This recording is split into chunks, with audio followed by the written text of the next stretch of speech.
আমাদের ইসলাম মেয়েদের জন্য 10টি কাজ হারাম হালাল করেছে। নাম্বার 1, উঁচু করে চুল বাঁধা। নাম্বার 2, নকল চুল লাগানো। নাম্বার 3, চুলের আগা কাটা। নাম্বার 4, পারফিউমের ব্যবহার করা। নাম্বার 5, টাইট ফিট জামা পরা। নাম্বার 6, হাতে নখ বড় রাখা। নাম্বার 7, বাজনাওয়ালা নুপুর পরা। নাম্বার 8, ধর্মপাক করা।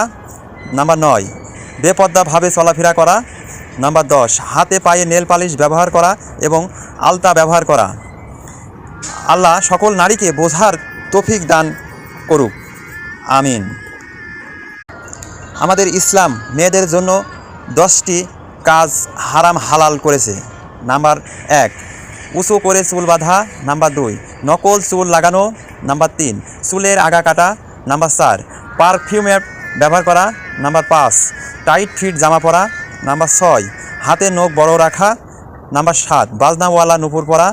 নাম্বার 8, ধর্মপাক করা। নাম্বার 9, বেপর্দাভাবে চলাফেরা করা। নাম্বার 10, হাতে পায়ে নেল পালিশ ব্যবহার করা এবং আলতা ব্যবহার করা। আল্লাহ সকল নারীকে বোঝার তৌফিক দান করুক, আমিন।